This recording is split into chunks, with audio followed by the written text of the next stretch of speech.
Ahí sí, ¿no? Sí, ahí sí.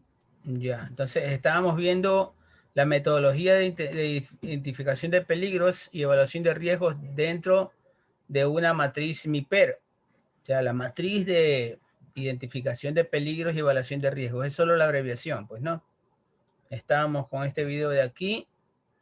Yo sí me voy a detener un poco en este asunto, ya que es bastante importante la metodología y los factores, las variables o los parámetros que hay que tomar en cuenta para el correcto llenado, o sea, para que trate de hacerse lo menos subjetivamente posible, porque pueden existir puntos de vista, ¿no?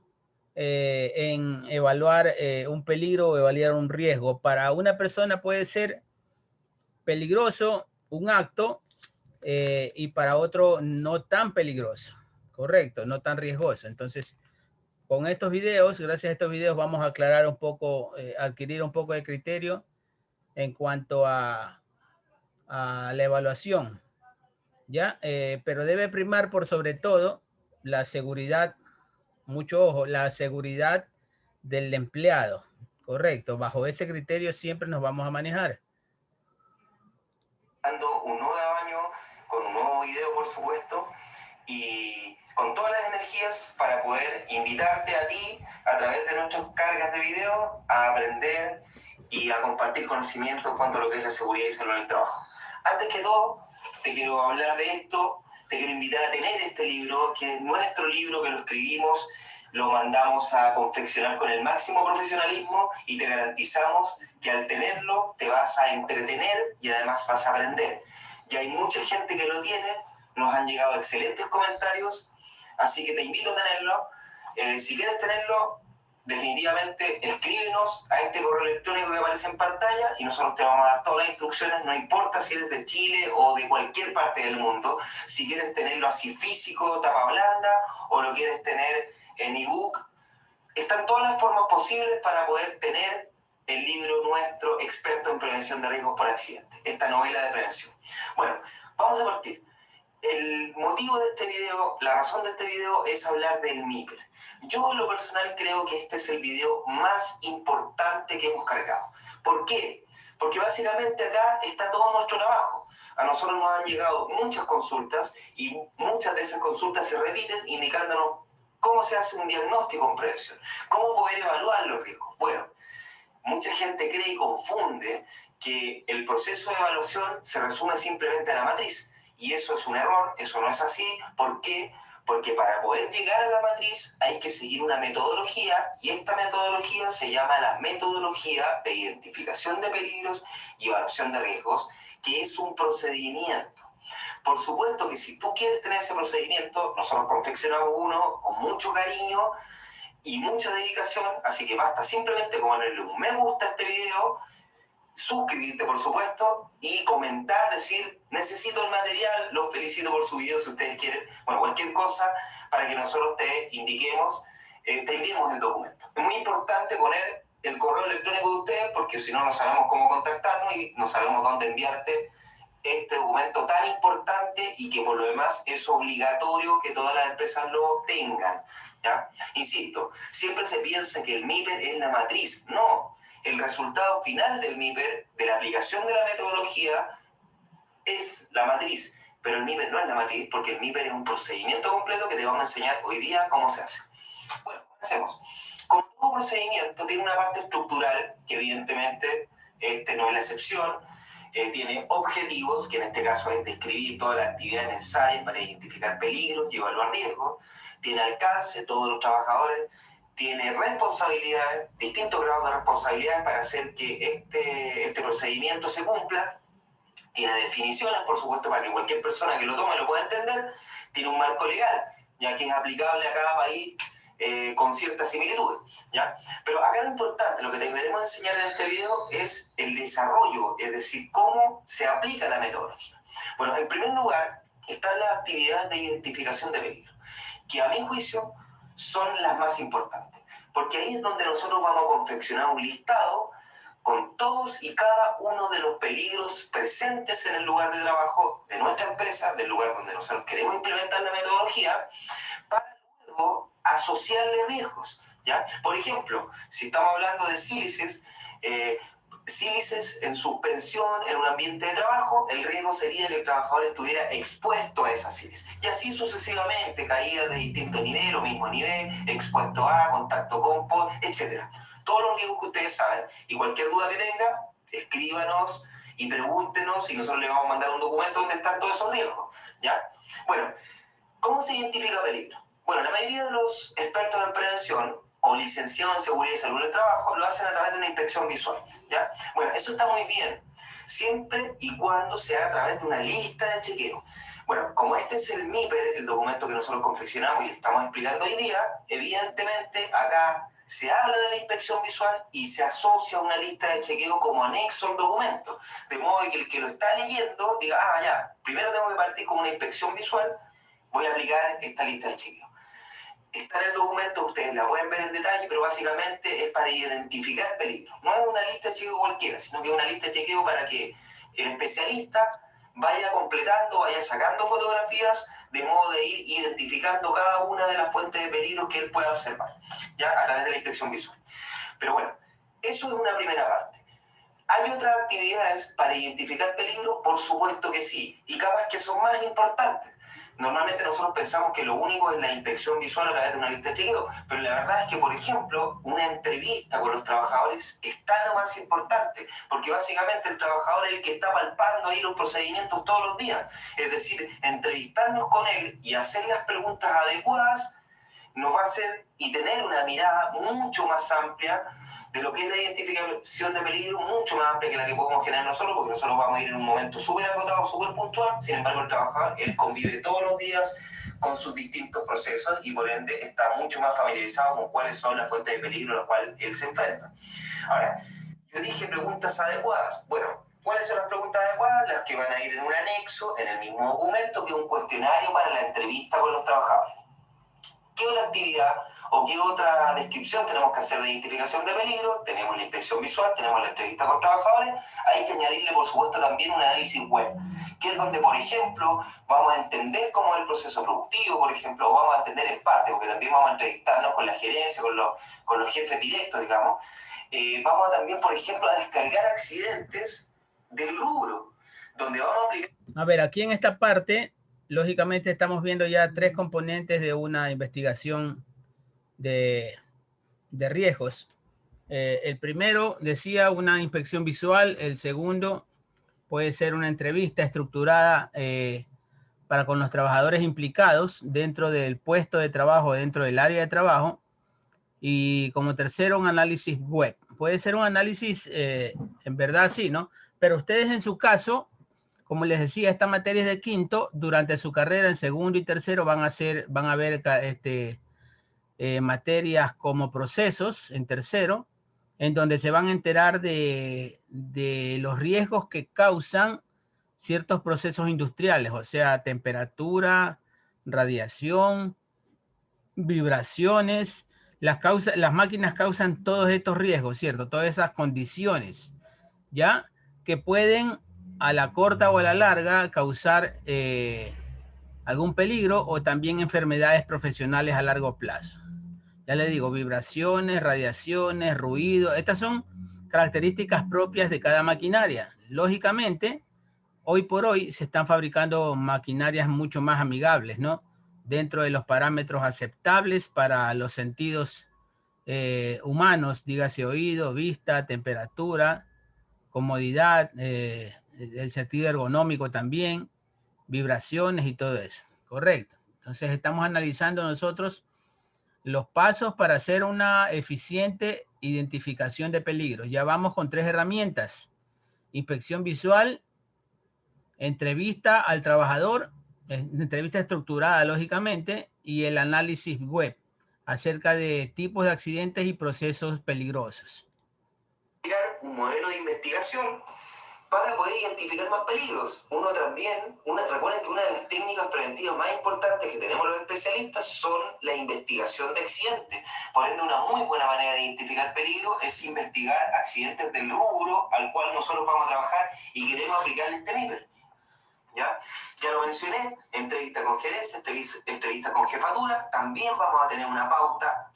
En el caso anterior del análisis web, donde dijimos que íbamos a descargar accidentes, va a estar una pauta de qué es lo que tenemos que determinar como información en la web. En el MIPER, recuerden que el MIPER es el procedimiento, este documento que nosotros les vamos a mandar, el que nosotros tenemos para ustedes. Entrevistas con jefatura, entrevistas con gerencia, vamos a tener una pauta de esa entrevista, un cuestionario que nos va a ir indicando cierta información, por ejemplo, si se trabaja con sistemas de turnos, por ejemplo, en la empresa, no es lo mismo trabajar de día que trabajar de noche, por ejemplo, cuáles son los elementos o los agentes químicos que están presentes en la empresa, todo con el afán de identificar peligro. ¿Ya? Bueno, ahí hay un montón de actividades, pueden haber muchas más también, porque la idea es que el documento que nosotros les mandemos sea su propia versión 1 de su MIPER, que todos los especialistas en seguridad y salud del trabajo debiésemos tener, insisto, todos debiésemos tener un MIPER porque nosotros tenemos que tener una metodología para identificar peligros y para evaluar riesgos. Nosotros el documento que les mandamos a ustedes simplemente va a ser la versión 1, la idea es que ustedes lo analicen, lo estudien y a lo mejor creen una versión 2 mucho más completa que la nuestra. Enseguida, de terminar ese proceso, todas esas actividades, la entrevista, la inspección visual, entrevistas con gerencia, con jefatura, análisis web, vamos a tener mucha información y con eso vamos a construir un listado de peligros muy completo, ¿ya? Esta es la clave de nuestro trabajo, chiquillos. Reitero lo que dije al principio. La fase de identificación de peligros es la más importante. Y si nosotros hacemos todo este conjunto de actividades, las que acabamos de mencionar recién, con toda seguridad van a poder hacer un proceso de identificación de peligro absolutamente completo. Si nos quedamos solamente con la inspección visual, vamos a hacer algo muy acotado. Pero si además hacemos entrevistas, hacemos análisis web donde investigamos accidentes, nos entrevistamos con gerencia, con jefatura, les aseguro que el MIPER que ustedes van a tener van a ser súper completo. Posterior del listado de peligros, donde va a tener, por ejemplo, el área, la actividad específica, el peligro que lograron identificar, que recordemos que son acciones, condiciones o situaciones potencialmente dañinas para la salud, a eso le vamos a asociar un riesgo, por supuesto, ¿ya? Y ahí vamos a tener el cuadro de identificación de peligros completo. Después vendría, en el MIPER, la parte que tiene que ver con la evaluación de riesgos, esto lo hemos hablado mucho. Claro que en este documento va a aparecer en detalle cómo se van a evaluar los riesgos con las respectivas tablas de valoración, que consideran los valores de probabilidad, que consideran los valores de consecuencia y donde se va a obtener una magnitud del riesgo que precisamente es la multiplicación entre la probabilidad y la consecuencia, ¿ya? Vamos a tener la parte de evaluación de riesgo de nuestra matriz, siguiendo los pasos que nos indica el MIPER, completa, ¿ya? La identificación de peligro, la evaluación de riesgo con sus respectivos valores. Después las medidas de control, adivinen dónde lo vamos a encontrar, también en el MIPER, también en el procedimiento. Ahí se va a determinar cómo se debe establecer estas medidas de control, cómo vamos a enfrentar los distintos riesgos, si son rojos, si son amarillos, si son verdes, cómo vamos a actuar ante ellos y qué jerarquía vamos a seguir de medidas de control, como por ejemplo son la eliminación, sustitución, control ingenieril, capacitaciones, señalizaciones, control administrativo y por último APP. Todo eso va a estar detallado en el MIPER, va a ser el manual de instrucciones de cómo identificar peligros y evaluar riesgos en la empresa y establecer medidas de control, ¿ya? A grandes rasgos, eso es el MIPER. Insisto, este es el video más importante que hemos cargado hasta acá porque prácticamente le estamos enseñando a cómo se hace y formalizando cómo se hace el trabajo de un especialista en seguridad y salud del trabajo. Si quieren todos los detalles de esto, escriban un comentario, soliciten el material que nosotros tenemos acá en nuestra comunidad y nosotros a la brevedad posible, como siempre, se los vamos a enviar. Les reitero la invitación a tener este libro, adquiéranlo, escríbanos un correo electrónico consultando cómo pueden obtenerlo así en físico, en Chile y en todas las partes del mundo, en Argentina, en Colombia, en México, etc. O también, si es que quieren o no, tener este libro, pero en formato ebook, que también está la posibilidad de tenerlo directamente en algunas webs donde se puede obtener. ¿Ya? Chiquillos, suscríbanse a nuestro canal, pónganle un me gusta a este video, comenten si es que quieren el procedimiento y nos vemos hasta la próxima. Chao, chiquillos.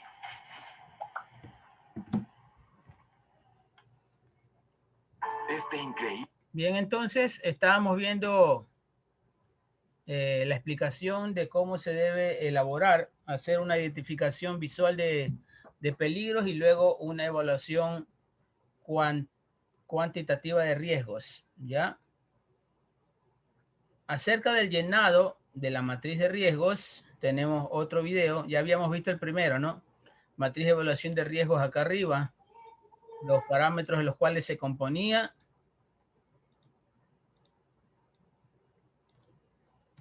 Sí pudieron descargar ayer, ¿no? Se lo subí. Una pregunta. ¿Sí lo pudieron descargar el material que les estoy mostrando? Con los links. Buen día, muchachos, este es nuestro cuarto video de la GTC 45 en el que vamos a terminar de ver la matriz de riesgos y vamos a ver cómo se calcula el factor de reducción y el factor de justificación. Bueno, en cuanto a costos, ahora entonces veamos las medidas de intervención. Primero tenemos la... No, este no cabe aquí, este video va más adelante.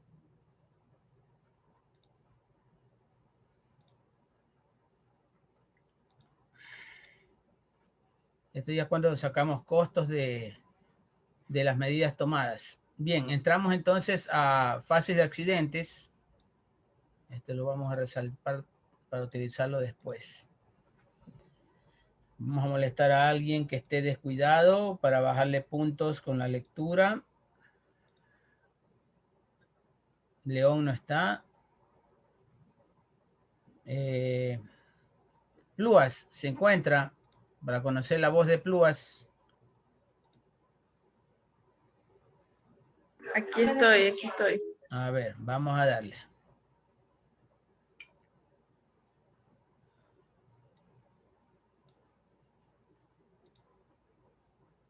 Dele lectura.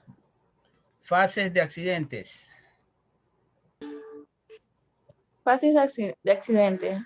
Al accidentarse, la persona sufre una alteración, de la que en apariencia ella misma es la causante, pero que no se produciría sin ningún miedo que la facilitara.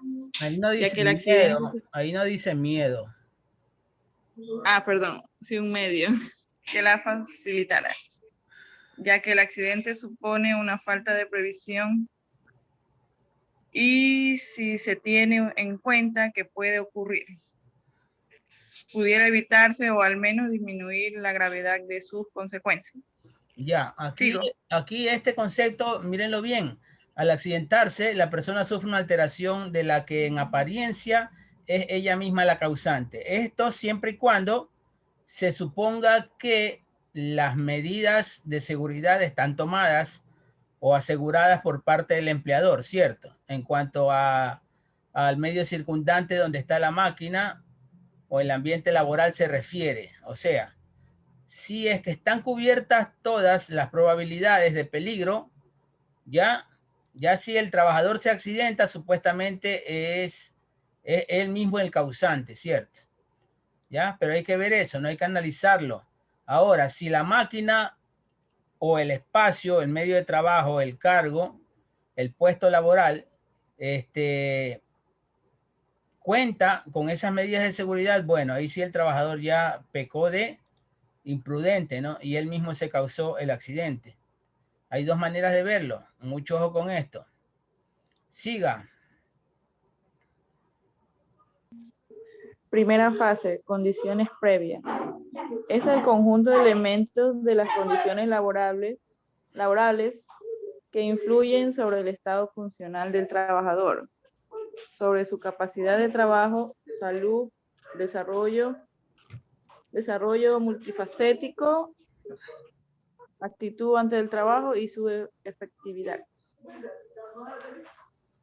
¿Sigo con la segunda fase? Sí.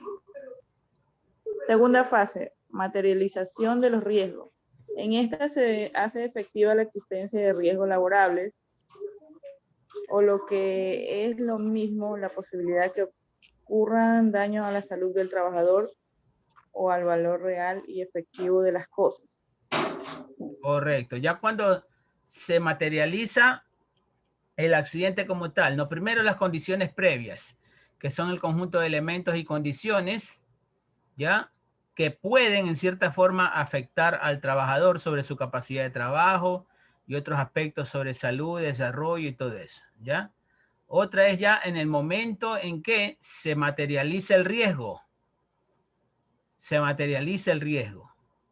Correcto. Entonces, se hace efectiva la existencia de algún riesgo laboral. ¿Ya?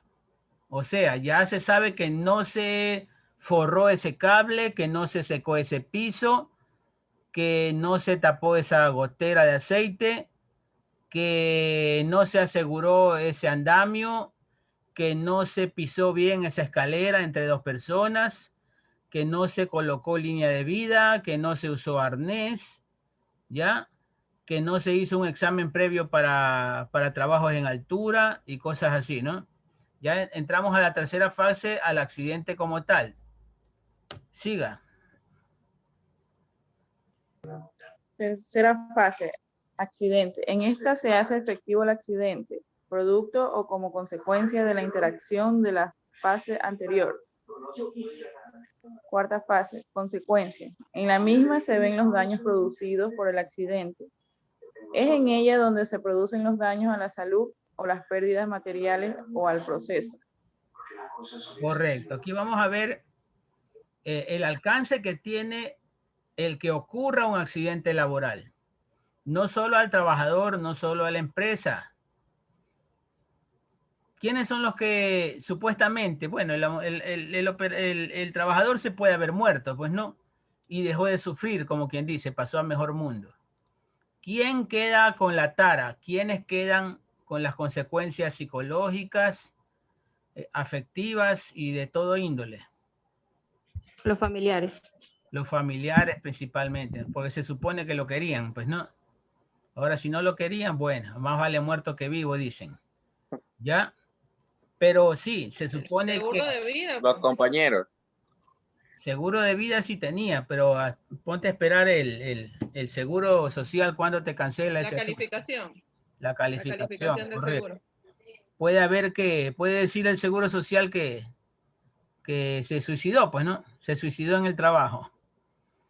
Hay casos, como en los casos Como de yo la le policía. mencionaba el otro día al ingeniero Alcibar, los guardias de seguridad tienen también otro tipo de seguro. Tiene todo guardia, toda empresa de seguridad tiene que obligatoriamente contratar un seguro privado, donde por muerte $50,000, donde por pérdida, o sea, por amputación de alguna de las extremidades, va desde 10,000 hasta $25,000. Son seguros privados, siempre y cuando sea dentro de un accidente laboral. Es aparte del seguro social. Las empresas de seguridad tienen obligatoriamente que ponerle ese seguro privado a todos los colaboradores. Ah, pero ¿lo paga la empresa o se lo descuentan al guardia? No, es algo que el Ministerio del Interior lo tiene como ley para las empresas que brindan servicios de seguridad, para renovarlos anualmente el permiso de trabajo, pero no le descuentan en nada, no pueden descontarle ni un centavo al guardia. Está muy bueno eso. Pero ¿sabe qué? Igual ese accidente se lo descuentan en el sueldo, porque los sueldos de Lo justo, pues hay los empresas que varones no de seguridad, pagan, hay empresas que pagan cuando les da la gana, no pagan lo justo, claro, trabajan Unas que ni 12 horas pagan. y ganan 480, cuando la ley, máximo, como máximo les ofrecen el básico. claro, pero son empresas, hay empresas que son buenas, por ejemplo, Sitius y Liderman, ellos sí pagan lo que debe de ganar un guardia, 720 termina ganando un Liderman o un Sitius. Pero ya son años de experiencia, pues son 10 años, 12 años. No, cuando uno entra a trabajar ahí, yo trabajé en Liderman por 4 años y en Sitius trabajé 6 meses y en las dos me ganaba lo mismo yo. ¿Lo cual era su cargo? Yo era en Liderman, agente de seguridad, por eso estaba yo afiliada, pero nosotros como agente de seguridad, como le brindamos servicio a las empresas, me hicieron hacer el curso para seguridad portuaria, para estar dentro de los buques, dar seguridad a las instalaciones portuarias. Me hicieron hacer curso de digitadora y era digitadora del puerto privado Fertiza. Nosotros brindamos servicios y ahí te moldean a la necesidad del cliente. Yo era recepcionista, cuando me tocó trabajar en el aeropuerto, fui recepcionista y también me hicieron hacer el curso de la DAC, el de la Dirección de Aviación Civil. Ajá.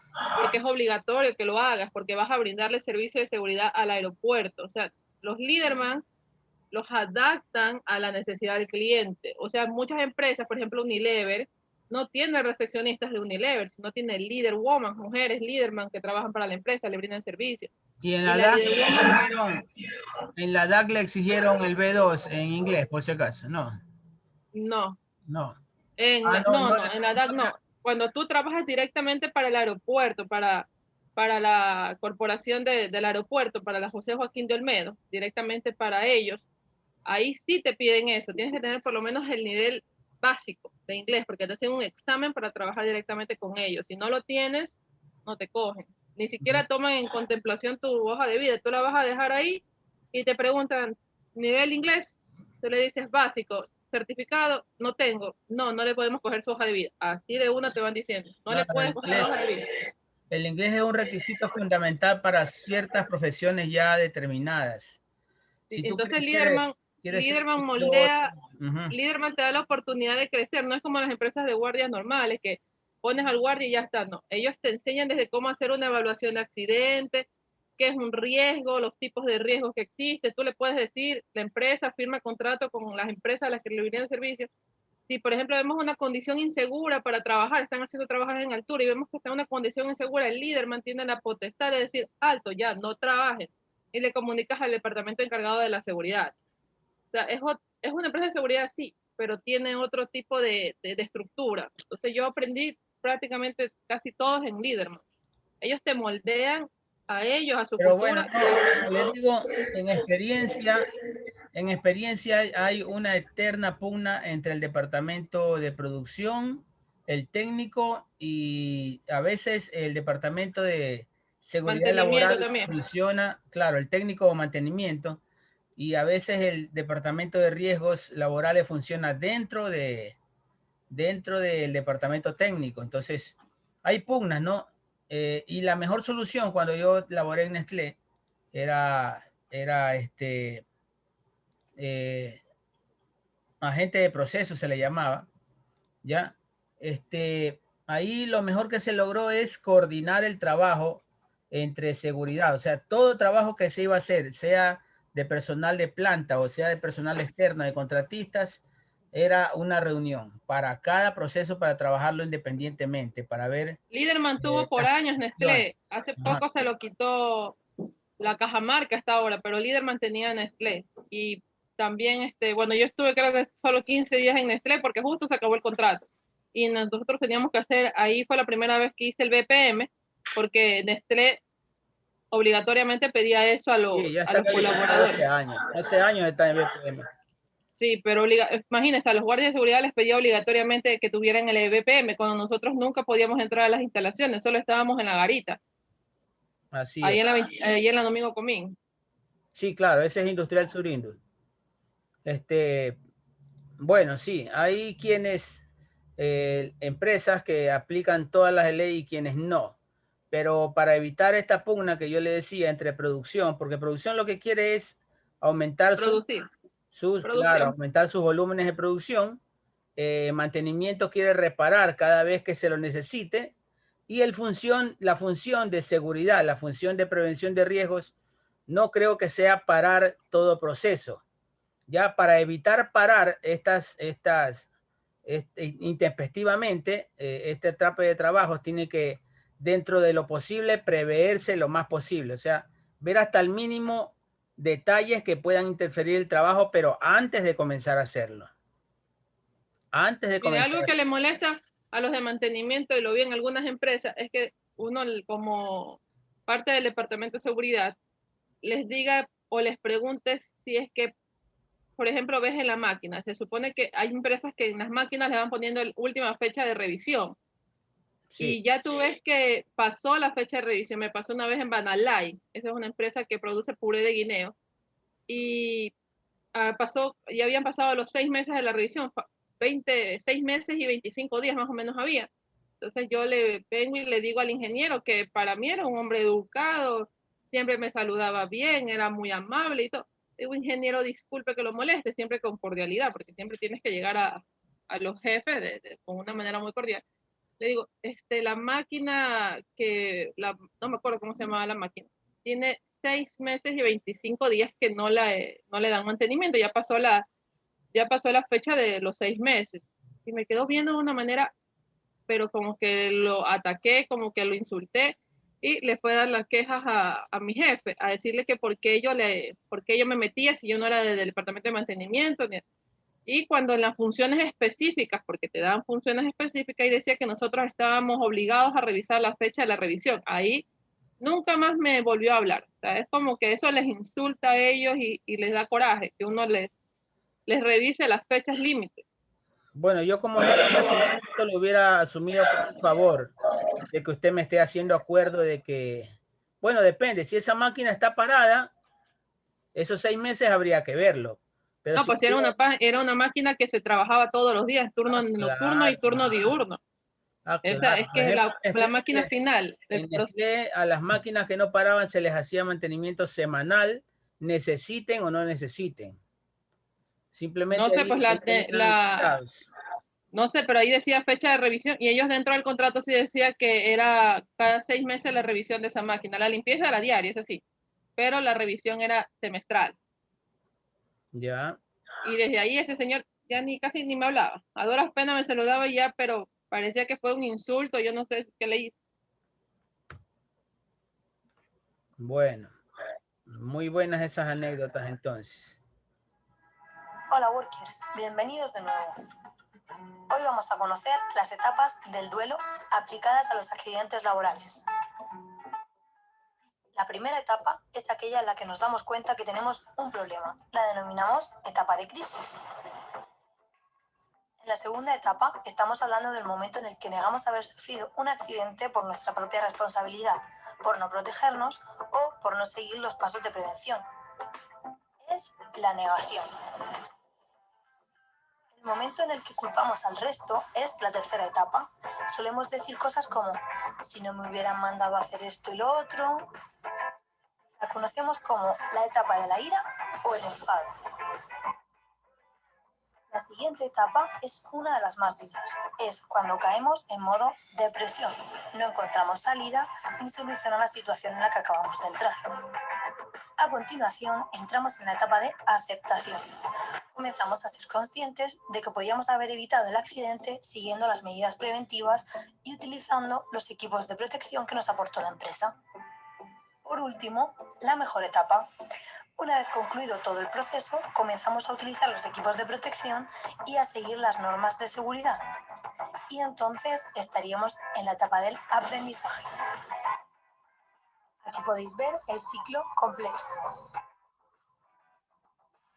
Bueno, este es el ciclo completo llevándolo de manera correcta, pero ¿por qué tenemos que aprender siempre después que nos pasó algo?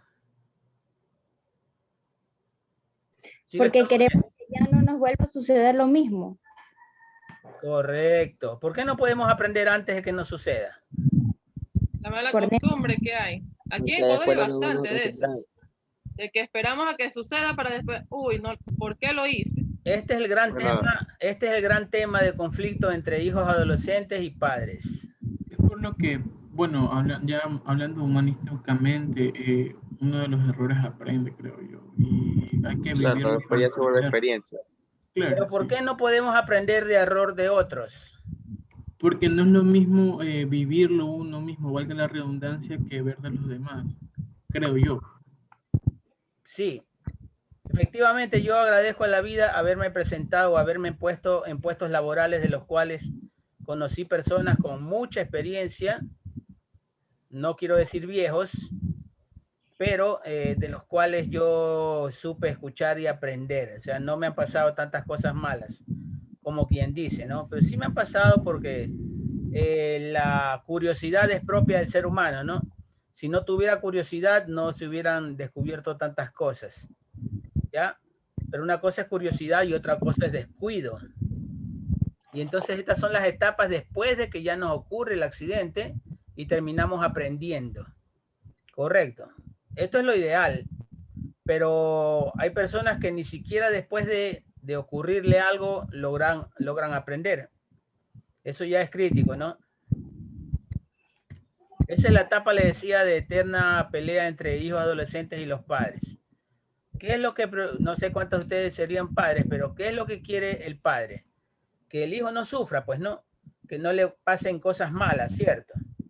Entonces, por eso se pasa la mayoría del tiempo a un hijo adolescente diciéndole que no. ¿Ya? El gran problema está en por qué no le dice, por qué le dice que no, por qué no le explica que no. ¿Ya? No hay la paciencia, a veces no hay los argumentos.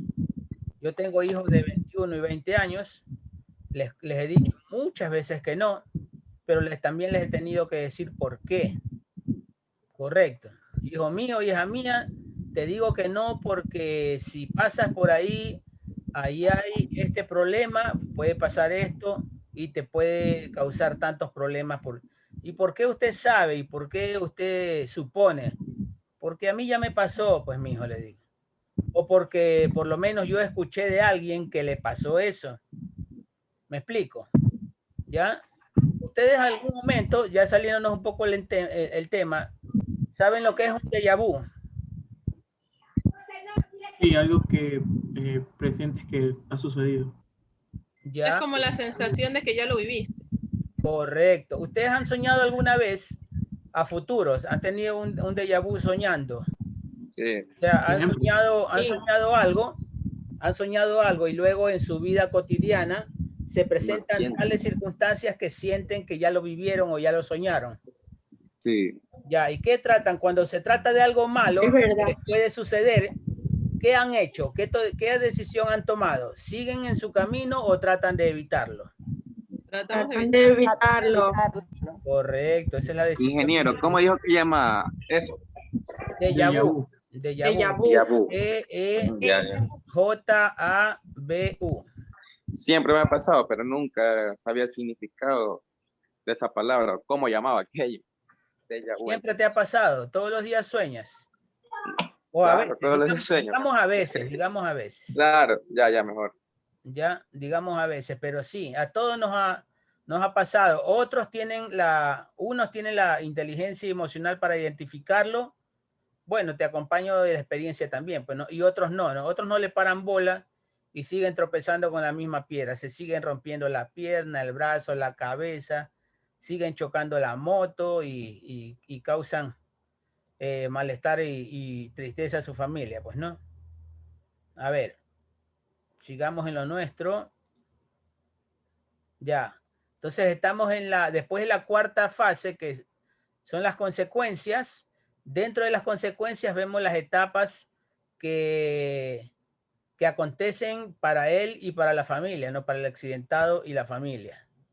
Vamos al análisis de peligros. ¿Qué hora es? ¿Hasta qué hora tenemos? Hasta las 11. Las 11. Ya, pero Rosita nos tomó 40 minutos, entonces vamos a estar hasta las 12:30. Porque si Rosita está atrasada, yo recién estoy en el primer punto. ¿Y cuántos son? Ingeniero, usted le cedió ese tiempo, Son ¿no? Es que 4.3. Fueron 40 minutos y usted va a estar hasta las 2:30. Es que son las horas asincrónicas. Tengo que cocinar. ¿Quién dice? A ver. ¿Usted es cocinera o estudiante? Las dos cosas, porque tengo que atender a mi hija. Ella es mamá. Ah, ya, pues yo una vez dije eso en mi facultad. Yo también soy mamá. Yo una vez dije eso en mi facultad. Me estaba quejando y el decano me dijo, a ver, ¿usted es trabajador que estudia o estudiante que trabaja? Y yo era soltero, pues, ¿no? Entonces tenía que priorizar, ¿qué? Mi estudio, pues, ¿no? Porque el trabajo todavía me podían mantener, pues, ¿no? Pero mi prioridad son las dos, los estudios y mi hija también, el bienestar y el estómago de ella. Ya, pero prioridad es una sola, es PRI. PRI es de primero, de priorizar, y no pueden haber dos prioridades. Solo debe haber una. Lógicamente los hijos se ponen por delante de cualquier cosa. Pero no vamos a caer en esto por 2 horitas más de clase, pero no vamos a ponernos a discutir. Cierto. Así es que se pierden las amistades. Seguimos con Jiménez. A ver, no, Jiménez ya ha leído.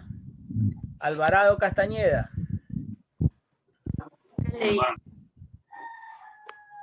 Alvarado Castañeda.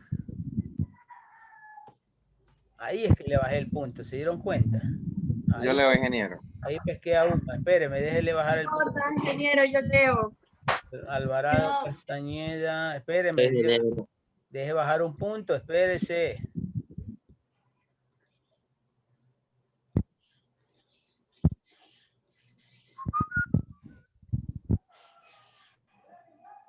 Número 8.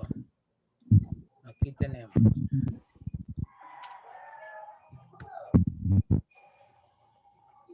No podrás olvidar. A ver, ¿quién más? Deje ver a quién más pesco. Así aleatoriamente. Ortega Burgos. Ortega Burgos. Presente. A ver, Ortega. Presente, ingeniero. A ver, vamos con la lectura. Análisis de peligros. El análisis de riesgos laborales, también conocido como evaluación de riesgos laborales, es un proceso destinado a identificar y localizar los posibles riesgos para la seguridad y la salud de los trabajadores y a realizar una valoración de los mismos que permita priorizar su corrección. ¿Sigo? Los métodos más sencillos y comunes valoran los riesgos en función de consecuencias y la probabilidad en 3 o más niveles. Una vez definidos estos niveles, se utiliza una matriz que los relaciona para determinar la magnitud del riesgo. Este proceso es altamente subjetivo. Por ello, se han desarrollado gran número de variantes que intentan hacerlo objetivo. Es común el uso de listas de chequeo y el análisis histórico para concretar las consecuencias, así como los índices de accidentabilidad para aproximar la probabilidad. Ya, yo creo que le paren mucha bola a esto. Este proceso es altamente subjetivo, como ya lo hemos dicho. Entonces, para que deje de ser subjetivo y volverlo más objetivo, ya se elaboran listas de chequeo. ¿Ya? Listas de chequeo, así como en las matemáticas discretas, en las matemáticas de informática, correcto. En computación, ¿por qué los procesadores procesan tan rápido información? Porque solo tienen dos opciones de respuestas, sí o no.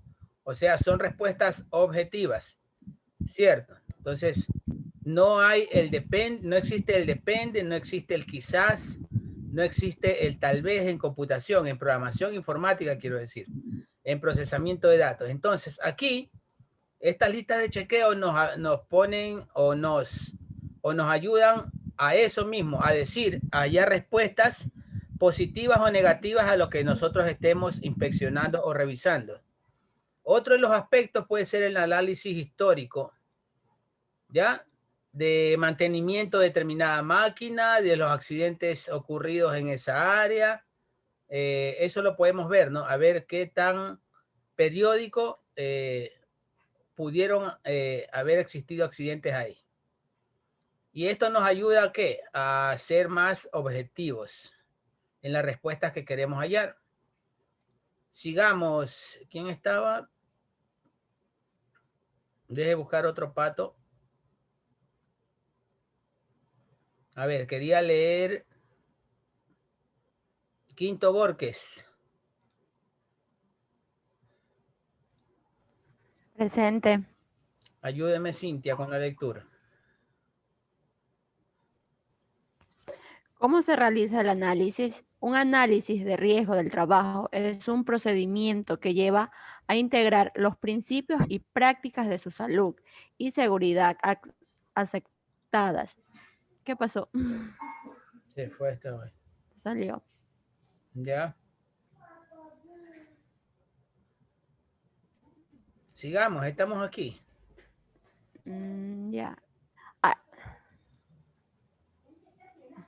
Aceptadas en una operación en particular.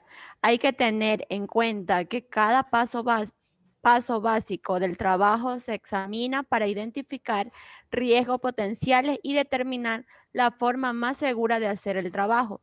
La principal metodología reside en la observación del trabajador o trabajadora y el desempeño habitual de sus funciones con su propio equipo y herramientas. Este proceso de observación se lleva a cabo por el supervisor directo junto con un miembro del Comité de Seguridad y Salud Ocupacional. Correcto. Al término Entonces, de ¿qué la observamos aquí? ¿Qué observamos? monitorización, Observamos, todas las partes. Cintia. Observamos aquí la manera en que el trabajador desarrolla sus funciones, desarrolla su trabajo, si lo hace con precaución, si lo hace a velocidad muy elevada, si toma las prevenciones del caso, si se coloca su equipo de protección, ¿ya? Todo eso se observa de parte de un pequeño equipo compuesto por un miembro del Comité de Seguridad y Salud Ocupacional y de un supervisor. El supervisor de área puede ser, ¿no? Supervisor directo, el jefe directo de ese trabajador. Sigamos, Cintia.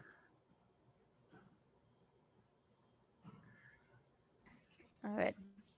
Al término de la monitorización, todas las partes implicadas, incluyendo el trabajador, discuten los pasos básicos que comprenderían: selección del trabajo a desempeñar, división del trabajo en frecuencia de partes, identificación de los riesgos potenciales, determinación de las medidas preventivas. Correcto.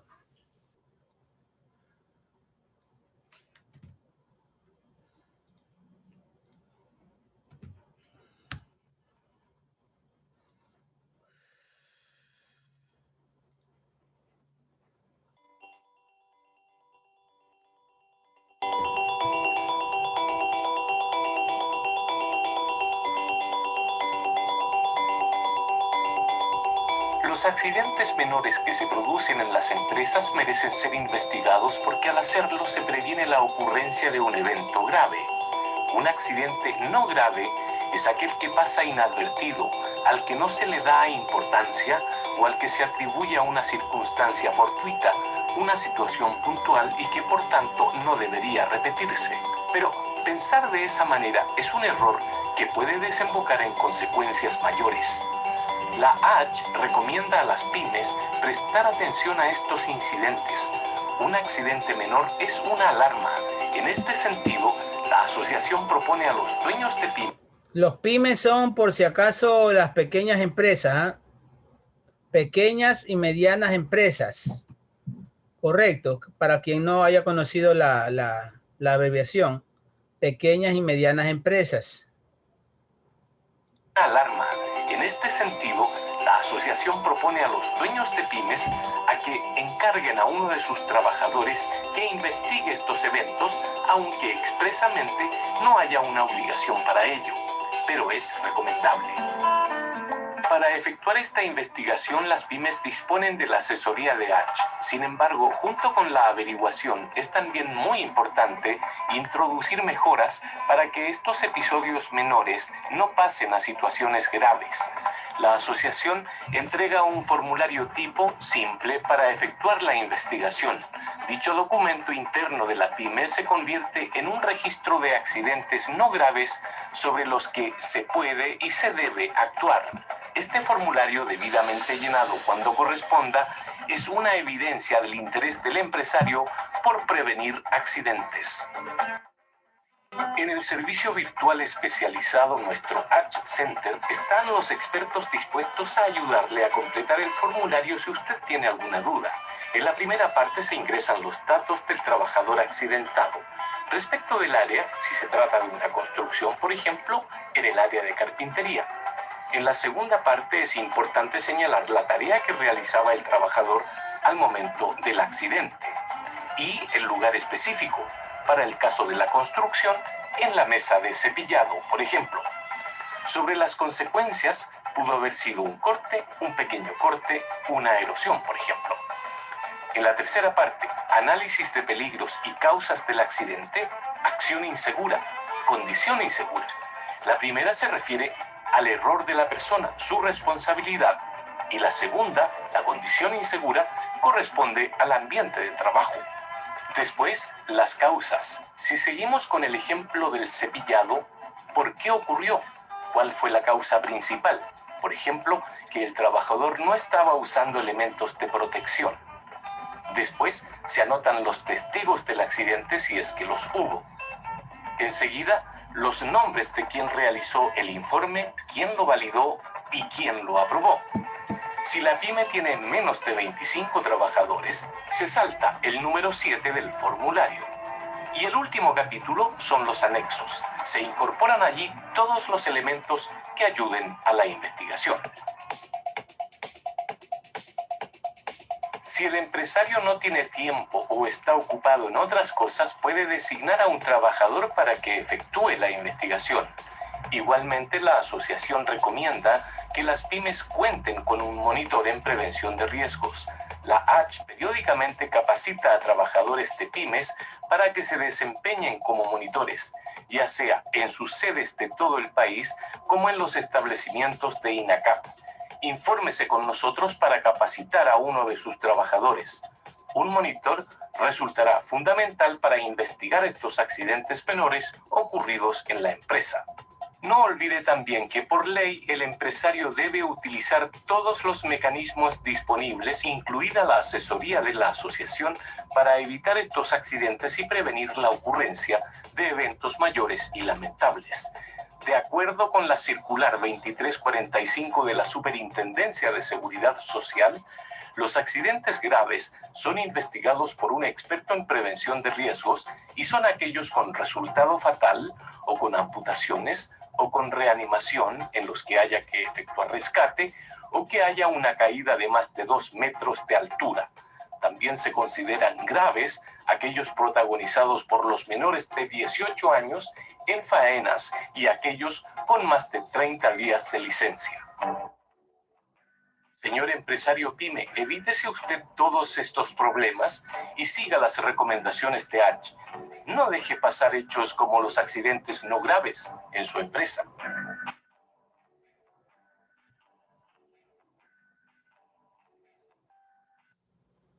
Bien, niños. Por petición de las madres símbolos del curso, vamos a quedarnos ahí. Ya no quiero tomar más tiempo de sus vacaciones, de su feriado. Prendan su cámara. Ingeniero, un ratito. A las 12 tenemos reunión con la ingeniera Rosita y con el ingeniero Linda, que nos va a dar el curso. Y no se podrá adelantar, ¿no? Sí, si le dicen, sí lo adelanta porque ella preguntó. Pero si vamos estábamos en al clase. tiempo del psicólogo Lindao, porque ¿qué será? Déjame escribir a la ingeniera Rosita a ver qué nos dice. ¿A las 12 de qué? ¿De hoy? De hoy. Ah, entonces le sigo dando clases, pues ya. No, me están pidiendo, deme un minuto. No, es que las madres símbolos quieren cocinar. No. Yo les estoy cediendo clases. No supiste que eso No, podemos hacer. Seguimos. Yo les estoy cediendo tiempo para que descansen y me salen con una Por ronda. eso, pues, podemos Gracias descansar. por la información, Carlita. Gracias, Carlita, por la información. Está en el chat, está en el Seguimos. chat, está en el chat.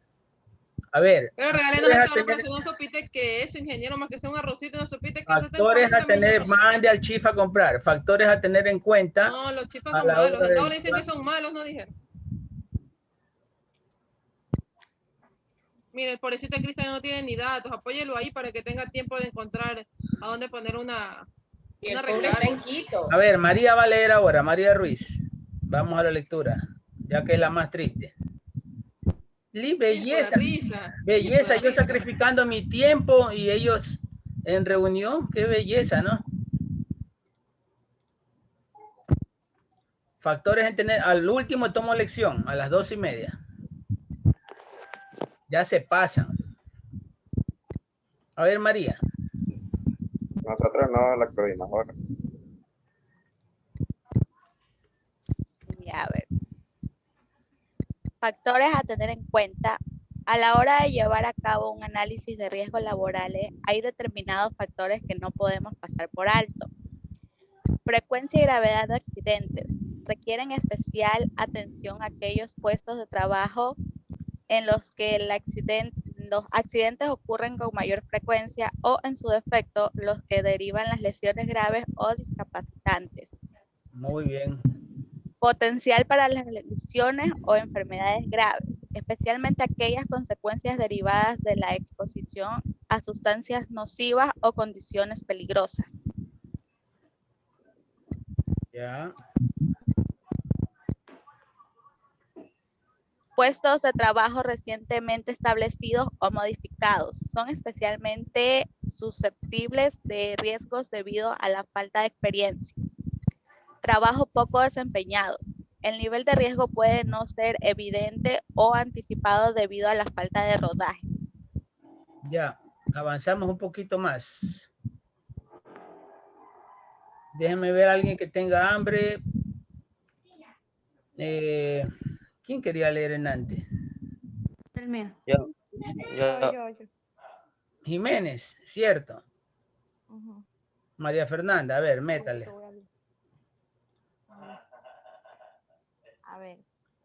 Trabajos pocos desempeñados. El nivel de riesgos puede no ser evidente o anticipado debido a la falta de rodaje.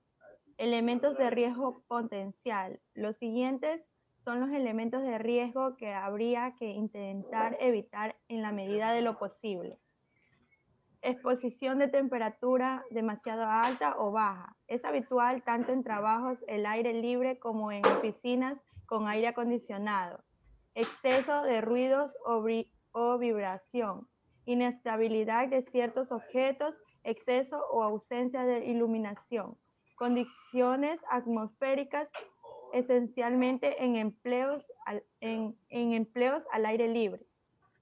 Existencia de radiación nociva, contacto con sustancias peligrosas o contaminantes, existencia de gases, polvos o vapores en el aire, condiciones de la máquina o equipos empleados, condiciones generales de las infraestructuras. ¿Cómo llevar a cabo la prevención? Las medidas preventivas se llevan a cabo realizando 4 pasos. Primero, eliminar el riesgo. Para ello podemos modificar el proceso existente, emplear sustancias menos peligrosas o nocivas, mejorar las condiciones ambientales, iluminación, temperatura, ruido, etc. Y sustituir los elementos del equipo deteriorados. Segundo, contener el riesgo. En el caso de no poder eliminar el riesgo, se puede tratar de prevenir empleando dispositivos de seguridad tales como cierres. 3. Revisar los procedimientos de trabajo mediante la modificación de aquellos pasos que son peligrosos o la agregación de pasos adicionales. 4. Reducir la exposición. Es habitual, por ejemplo, la modificación de las maquinarias para que requiera menos mantenimiento. También se recomienda un uso apropiado de protección personal. Correcto. Reducir la exposición también quiere a veces decir bloquear pasos por ejemplo, si tenemos un generador eléctrico, el cual no podemos evitar que haga ruido, ¿cierto? Un generador eléctrico a diésel es súper ruidoso. Entonces, ¿qué debemos evitar? Dígame. El otro día nosotros estábamos en una como polémica.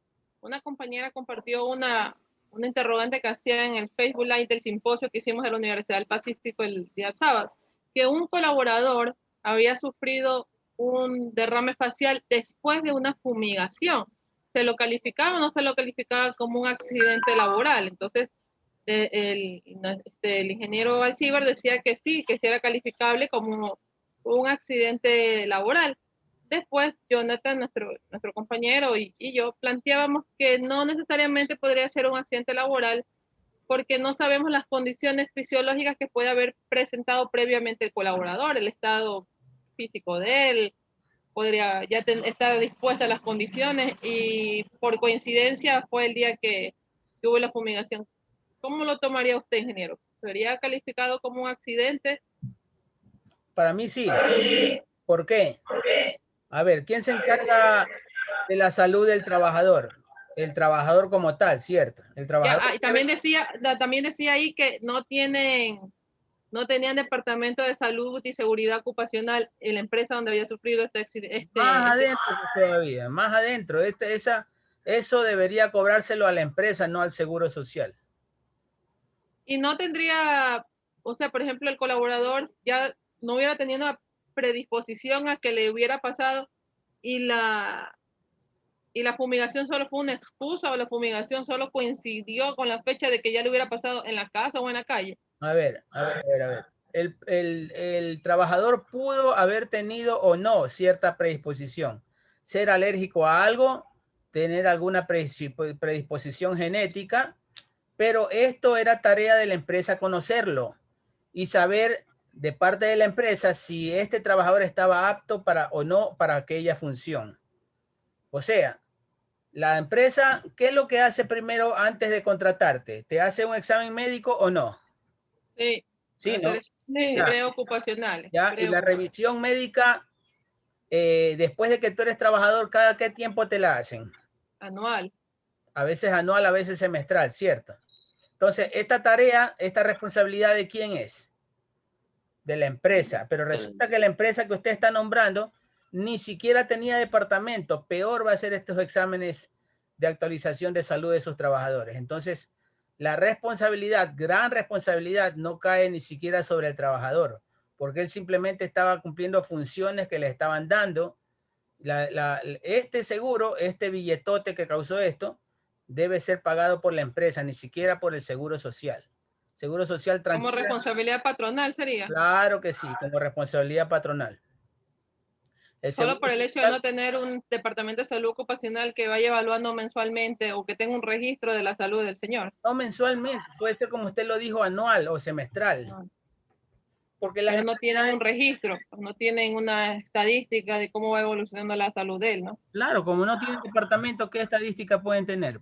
Bueno, pero también podemos encontrar otras variables. Por ejemplo, el colaborador usó o no usó la cantidad necesaria de químicos, si son, o no fueron nocivos para la salud de él, qué químicos usó. Bueno, estuvo utilizando la mascarilla. Decíamos con Jonathan que si llegó al hospital, en el hospital no debería haber un médico hecho los exámenes previos para saber que la cantidad de químicos en su organismo eran suficientes para causarle un derrame facial. Y le pregunto, el porcentaje de la concentración de químicos, ¿quién la establece? ¿La empresa o el trabajador? La empresa. La empresa. Y entonces él estaba siguiendo un manual de funciones con esos parámetros, ¿sí o no? Debería de seguirlo porque tiene que tener unas funciones específicas. Correcto. ¿Y eso existía o no? ¿Existía ese manual o no? No nos dieron más información, solo nos dijeron que no tenía un departamento de salud y seguridad ocupacional. Ya, entonces, si hubiera existido departamento de salud, si hubiera existido un manual de concentración de ese químico, si el trabajador hubiera tenido los equipos necesarios, ahí se libraba la empresa de cualquier responsabilidad y caía la responsabilidad sobre el trabajador. Correcto. Y aún así, las leyes, en cierto caso, cuando hay este tipo de dudas, favorecen al trabajador y ese costo lo asumiría el Seguro Social. ¿Ya? Pero como la empresa no ha cumplido ninguno de estos tres parámetros, digamos, manual de operaciones de esa tarea como tal, ni departamento de seguridad, ni tampoco la revisión anual respectiva, bueno, la responsabilidad va a caer sobre la empresa como responsabilidad patronal. Y sí es un accidente laboral y más a largo plazo una enfermedad laboral, porque no solo el derrame facial no se te va a quedar ahí, si no te curas bien, si no buscas los mecanismos, esta secuela te va a quedar a largo plazo. Parece que yo indicaba que al momento de la evaluación, de la calificación del accidente, el médico ocupacional del IES lo que va a pedir es una información necesaria para poder calificar. Si no tiene, al momento que se atendió la emergencia, el paciente no le dijo al doctor, ¿sabe qué? Me terminó un derrame, o la persona que está con la persona, asistiendo al enfermo. Ahí le dio un derrame porque estaba fumigando. Entonces, ahí el médico en la emergencia de pronto dice, bueno, ¿sabes qué? Sí, hágale un examen de sangre para saber si tiene el químico con el que supuestamente estaba fumigando él. Y si no tuvo ese examen, el médico ocupacional lo que va a hacer es pedirle ese examen primero para poder tener la herramienta, y si no, para descartar de que no fue por eso que se le produjo la parálisis facial. Sí, pero en todo caso, necesita el examen. Además, el estudio del accidente como tal requiere de algunos procedimientos. No se lleva a cabo en una semana, porque ya se sabe que hay vicios de corrupción. O sea, el encargado de seguridad de la empresa pudo haber informado del accidente, y el médico laboral, que en este caso la empresa no lo tenía, también debe emitir un criterio, un informe. Esto va al Seguro Social, y el Seguro Social asigna peritos que hagan la inspección, y luego ese peritaje es contratado con lo que declaró la empresa, y luego va a una comisión de médicos del Seguro Social como tal. O sea, el Seguro Social no te va a pagar, no te va a reconocer plata así de fácil. Lo mío, por ejemplo, cuando tuve mi accidente en mi mano, lo mío me pasó un 15 de enero, y recién en octubre me estaban emitiendo el documento que decía que sí, que el Seguro Social me iba a emitir una pensión vitalicia de tanto y por estas causas y todo. Imagínense, desde enero a octubre. Y eso que yo tenía amigos ahí adentro que ayudaron a hacer la tarea pronto. No se diga en un accidente de estos, ¿no? Pero ya les digo, en este caso, cuando la empresa, cuando los peritos del Seguro Social ven algo inconforme, es casi seguro que caiga eso como responsabilidad patronal. Patronal, sí. Es que obviamente el seguro no va a pagar. El seguro le va a buscar hasta la última el último detalle, al patrono. La quinta pata al gato para echarle la culpa al patrono y él no pagar nada. E incluso me imagino que el médico, como dice Jonathan, no le pasó eso, le va a decir, pero no le va a mandar a hacer los exámenes para saber si tenía o no tenía ese concentrado, y ahí el seguro sigue ganando. No es que no van a tener la prueba de que él llegó por emergencia con ese accidente, con ese derrame, y no le hicieron los exámenes en ese instante. Entonces hasta eso está a favor del seguro, pues el médico está a favor del seguro.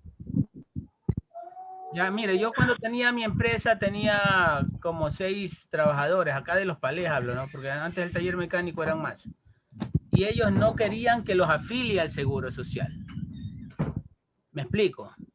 ¿Ya? Yo por más que les hablé, era mi obligación afiliarlos, y terminé yo pagando el Seguro Social sin descontarle el 9.35 que les correspondía a ellos. Eran como $35, algo así. Que me Pero fue una inversión para usted, era una inversión prácticamente para usted, porque le llegaba a caer el seguro, no le encontraban afiliado, le ponían una multa, le quitaban el permiso de trabajo, le llegaba a pasar el huello, responsabilidad patronal, completamente. Así es. Fue una ganancia para usted, fue una inversión prácticamente. Claro, ¿qué era? Como éramos una pyme, una microempresa, apenas de 7, 8 personas, los requisitos no son tan complicados, no son tan jodidos, pero sí, eso era, ese billetito de 150 mensuales era como un colchón de seguridad para mí. Así ellos hayan odiado el Seguro Social, veían que el Seguro Social era un barril sin fondo, que solo les caía dinero, como a veces suele suceder, ¿ya? Con mucha razón la gente piensa así. Entonces... Pero es que no lo ven a largo plazo, lo ven a corto plazo. Dicen, no, es que igual esa cosa, no hay citas, no hay medicamentos. Pero a largo plazo te beneficia pues al día que te jubiles. Porque yo he visto mucha gente... Ellos en su vida laboral nunca habían sido afiliados, y yo ya los cogí de 35 y 40 años. Entonces no iban a trabajar hasta los 75, pues ellos pensaban eso, ya habían leído que eran 30 años de trabajo. Por ejemplo, yo conozco a personas adultos mayores que dicen, ay no, pero o sea, es cierto que estoy afiliado 2 años, o sea, 3 años, y ahí se acuerdan de esa afiliación, ahí sí la necesitan esa afiliación, pero me imagino que a lo mejor en algún tiempo puede pasar lo mismo que sus trabajadores, que no querían ser afiliados. Sí, así es. Unas cosas por falta de prevención a largo plazo, y existen muchas causas en sí. Estamos aquí, evaluación de riesgos laborales.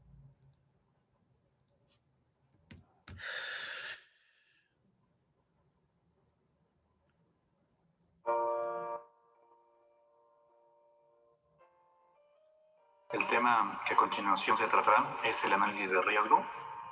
Básicamente va enfocado a varias etapas. La primera es la identificación de peligros. La segunda es Está largo esto, parece video religioso. Ya lo vi yo la otra vez, casi me duermo. Bueno, hasta aquí. Déjenme señalar dónde me quedo.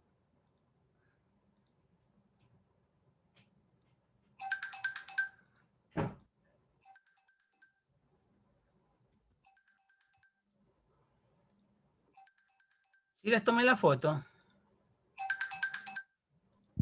Sí. Tomó asistencia, ingeniero. No. A ver, la foto. Prendan su cámara. Estaba tomando la asistencia conforme y estábamos haciendo la lección con la ingeniera Rosita. Hasta Jonathan se peina ahora. Ya se pasan. Ahora estoy, ingenieros, ahorita estoy en la ducha a punto de salir. Ya se iban, ¿no? Ay, profe, estamos cansados. Pero ¡pac! Cayó alguien con la reunión. Ahorita me toca lo que es tarde y nocturno. A alguien se le fue la lengua de esa reunión, de ese curso. Carlita. Se llama comunicación. Ese es el pilar fundamental para todo trabajo en equipo.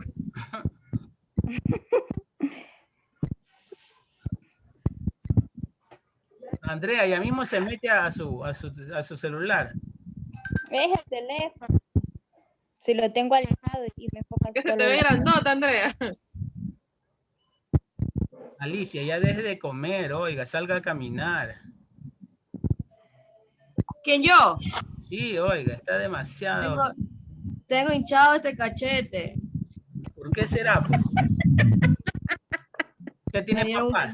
Pero más hinchado se le ve a Andrea, pues María. Andrea parece el que tiene el cachete hinchado, no Alicia. Les ha dado papera.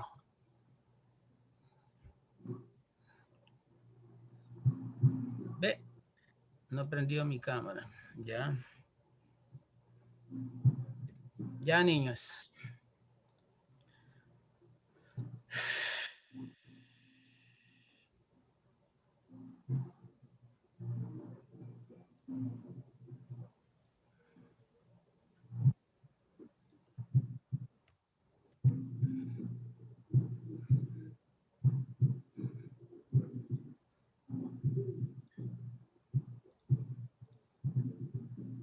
Ahora sí ya pueden ir a hacer ese arroz con huevo que tanto las hace sufrir. Ese arroz con tiro al blanco. No se puede comer carne. Esa sopa de queso. Bueno, niños, pasen bien. Cuídense, no salgan a farrear. Igualmente, ¿no? Chao, ingeniero, pase bien. Chao. Miren la cara de Gene. ¿Qué pasó, Gene? Si no le han pagado ese sueldo, ¿qué anda con esa cara? No trabajo. Peor. Ah, por eso es. Por eso es. Bueno, pasen bien. A mí ya me pagaron. Tengo que estar feliz, pues, ingeniero. Como la lombriz. Y me faltan todavía los arriendos y mi pensión. Pasen bien, niños. Chao. Chao. Sí, ingeniero.